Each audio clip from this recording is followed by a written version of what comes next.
When you think about Halloween, images of pumpkins, haunted houses, trick-or-treating, and watching scary movies probably all come to mind and more. But where did the traditions of Halloween originate from? Why do people even celebrate an occasion that associates itself with so much darkness, evil, and chilling disguise? How did it all begin? Hello out there, Scott with Quest Capsule here. If you've never known the answers to any of these questions and want a quick crash course on just some of the dark origins of Halloween, keep watching this video to learn more. Here's 13 dark and obscure origins of Halloween you should know about. Number 1, the pagan festival Samhain. Halloween's origins derive from the ancient Celts, who were a collection of tribes emerging from Central Europe, who shared similar beliefs, languages, and culture. Their festival, known as Samhain, translates into modern Irish as Summer's End, and was a time of feasts and gathering, which marked the end of the harvest season and the beginning of the darker half of the year. Samhain began at dusk on October 31st and was essentially a celebration of those that had departed from this world, considered by many to be the precursor to contemporary Halloween celebrations, Christianizing pagan feasts. Many of the ancient traditions associated with feasts like Samhain were preserved because as Christianity spread through Europe, rather than abolish pagan festivities, it adopted and reformed them. In an attempt to convert pagans, the Roman feast known as Lemuria, the ancient Roman Day of the Dead, a holiday that was celebrated on 3 separate days in the month of May, was Christianized. It was said that during the Lemuria festival, ghosts of the departed would come out and haunt the people. But around 609 AD, the church turned the Lemuria May holiday into All Saints' Day, a holiday to honor the holiest of all Christians who passed away. Church leaders eventually changed All Saints' Day to All Hallows' Day and moved it to November 1st to offset and minimize the pagan Samhain holiday, which was celebrated on the night of October 31st. Because Samhain fell before All Hallows' Day on November 1st, people began to call Samhain All Hallows Evening because it was celebrated the night before All Hallows' Day. Then it was eventually shortened to All Hallows Even or Hallows Eve, before finally becoming known as Halloween by the 16th century. Later, the church took things further, adding another holiday on November 2nd called All Souls' Day, which celebrated not just saints, but all departed Christians. Number 3, ghosts and spirits. Samhain was a time when ancient burial grounds were opened, which was seen as a portal to the other world. During the Samhain festival, the dividing line between this world and the other world was thought to be at its thinnest point, allowing spirits of departed relatives to pass through seeking hospitality, with celebrants leaving out ciders and food or preparing a full meal and a place at the dinner table set and ready for their visit. The early Celts clearly believed the dead returned as ghosts and would roam where the living remained. These early beliefs and observances made both ghosts and spirits synonymous with Halloween due to their correlation with the otherworldly, those lost, and the frailty of human life. Pageantry of the non-living is still celebrated in Ireland, Wales, Scotland, northern France, and other areas around the world where Celtic traditions are still preserved. Number 4, costumes. Masks, furs, and feathered costumes were worn during Samhain festivities, and groups of people would carry out door-to-door performances and recite verses and songs in return for food. The costumes and disguises worn in Samhain were said to ward off ghosts and evil spirits thought to be harmful, wearing them to imitate and disguise oneself from any ill intention they might have sought out during their haunt.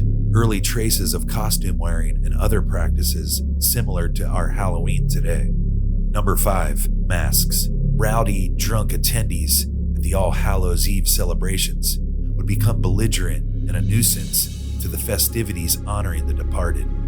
To meet their demands for more food and alcohol, they would hide their identities behind a mask. In early Britain, they would wear costumes and masks and were said to go house to house carrying out performances in hopes of being rewarded with food, drink, and money, an early resemblance to modern-day mask wearing and trick-or-treating. Later in 17th century England, with some of these early customs still intact, a man named Guy Fawkes attempted to blow up London's House of Lords with 36 kegs of gunpowder. He was hung for his crimes, which became known as the Gunpowder Plot. Near the end of the 18th century, adults and children were said to build huge bonfires under the cover of night, celebrating and begging for food and money while wearing a Guy Fawkes mask. In the UK during the 20th century, the autumn season often saw cardboard or paper Guy Fawkes masks being sold to children. And by the 1980s, the popularity of the mask was further heightened at Halloween and appeared in the British comic book series V for Vendetta. All early day happenings that deemed strong influence onto modern day Halloween as we know it, carried down from past centuries. Number 6. Bonfires.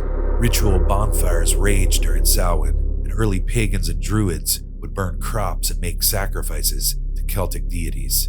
The flames and ashes were thought to have cleansing powers that guarded people from unseen evil.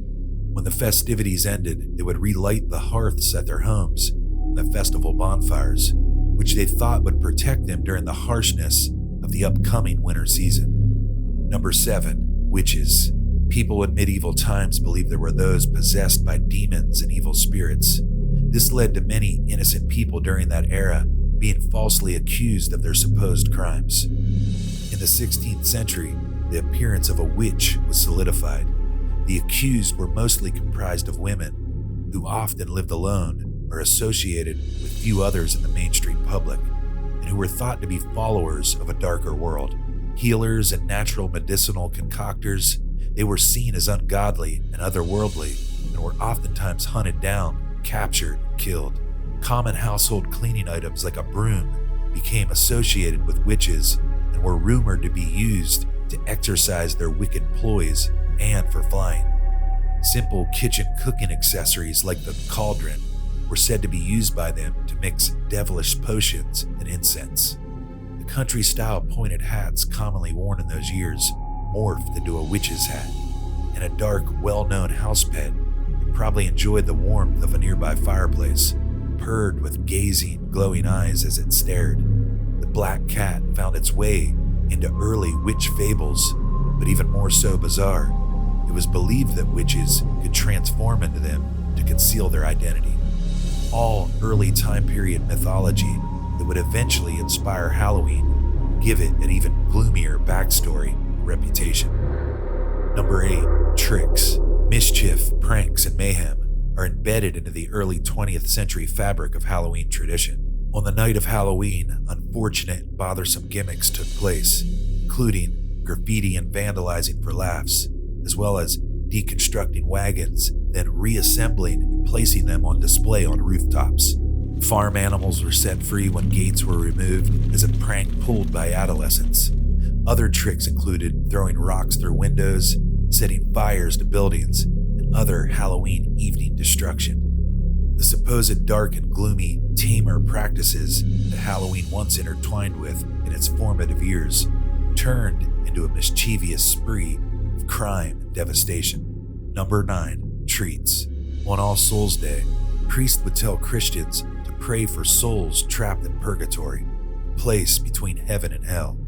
Prayers offered up to them were said to allow souls to fly into heaven.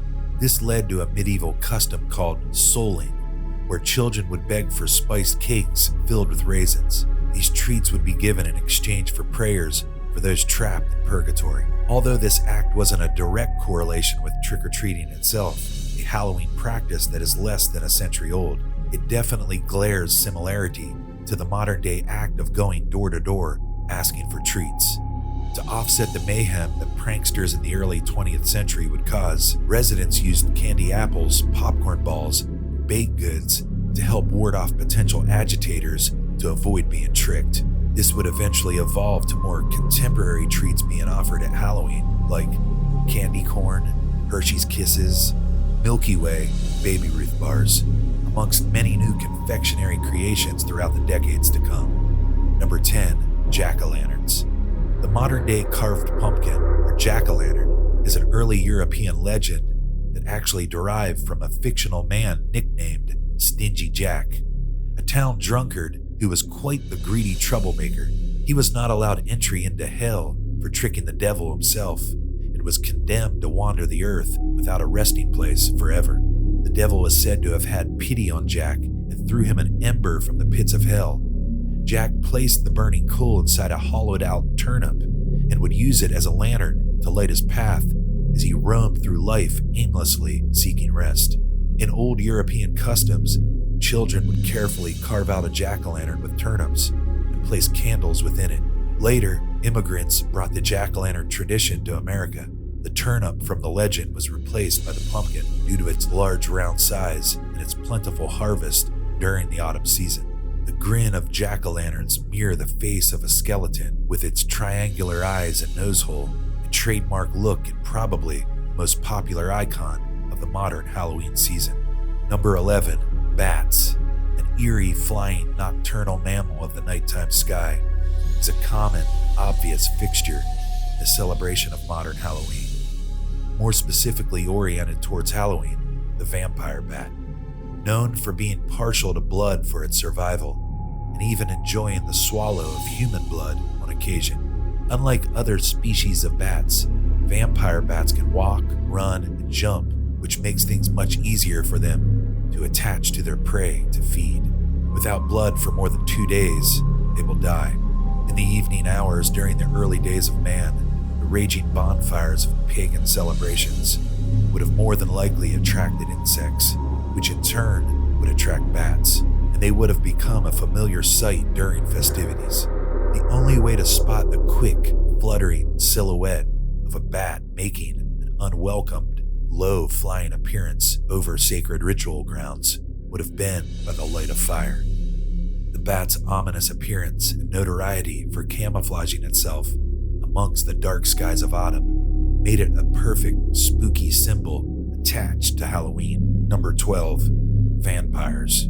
Aside from the vampire bat, the mythical creature known as a vampire was well told in early European folklore, with its first recorded confirmed record of the word being used in English dating all the way back in 1688. The early vampire first appeared in poems such as The Vampire in 1748, Lenore in 1773, and The Bride of Corinth in 1797, which helped shape the early interpretation of the dreaded Gothic horror villain through passages of poetry. While John Polidori's 1819 novel, The Vampire, is often arguably regarded to be the most influential vampire tale of the 19th century, it's often outshined by a later, well-known depiction of a bloodthirsty vampire first published in 1897, Bram Stoker's novel, Dracula. His story provided the basis of the modern vampire legend and is often portrayed and costumed by many Halloween merrymakers each year. And number 13, apples.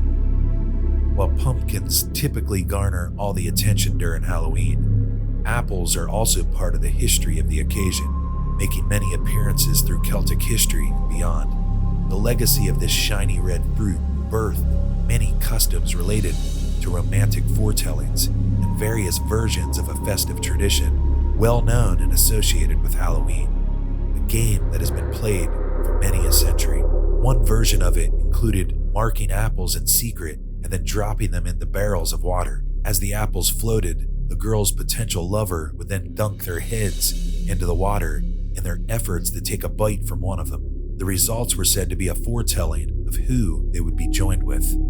This Halloween game, bobbing for apples, is commonly played to this very day.